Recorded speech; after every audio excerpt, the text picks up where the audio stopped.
When I said in the House of Commons the other day that I thought it improbable that the enemy's air attack in September could be more than 3 times as great as it was in August, I was not, of course, referring to barbarous attacks upon the civil population, but to the great air battle which is being fought out between our fighters and the German Air Force. This effort of the Germans to secure daylight mastery of the air over England is, of course, the crux of the whole war. So far it has failed conspicuously. It has cost them very dear, and we have felt stronger, and are actually and relatively a good deal stronger than when the hard fighting began in July. There is no doubt that Herr Hitler is using up his fighter force at a very high rate, and that if he goes on for many more weeks, he will wear down and ruin this vital part of his air force. That will give us a very great advantage. On the other hand, for him to try to invade this country without having secured mastery in the air would be a very hazardous undertaking. If this invasion is going to be tried at all, it does not seem that it can be long delayed. The weather may break at any time. Besides this, it is difficult for the enemy to keep these gatherings of ships waiting about indefinitely while they are bombed every night by our bombers and very often shelled by our warships, which are waiting for them outside.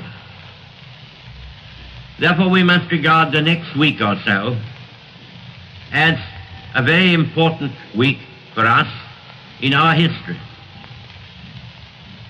It ranks with the days when the Spanish Armada was approaching the Channel and Drake was finishing his game of bowls, or when Nelson stood between us and Napoleon's Grand Army at Boulogne. We've read about all this in the history books, but what is happening now is on a far greater scale and of far more consequence to the life and future of the world and its civilization than these brave old days of the past. Every man and woman will therefore prepare himself to do his duty, whatever it may be, with special pride and care. Our fleets and flotillas are very powerful and numerous. Our air force is at the highest strength it has ever reached, and it is conscious of its proved superiority, not indeed in numbers, but in men and machines. Our shores are well fortified and strongly manned, and behind them, ready to attack the invaders, we have a far larger and better equipped mobile army than we have ever had before. This is a time for everyone to stand together and hold firm, as they are doing.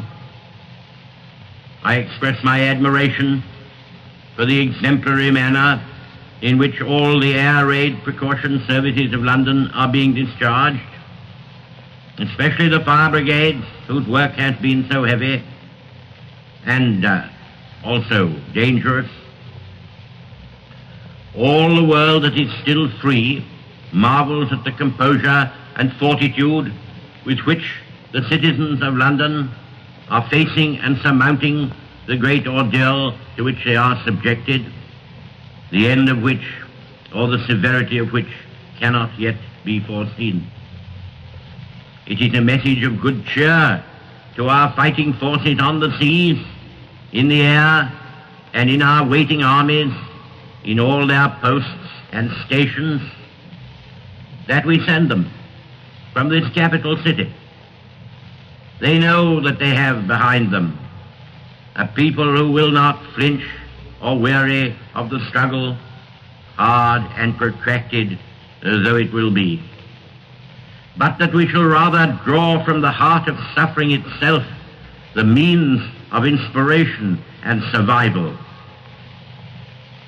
and of a victory won not only for ourselves, but for all, a victory won not only for our own time, but for the long and better days that are to come.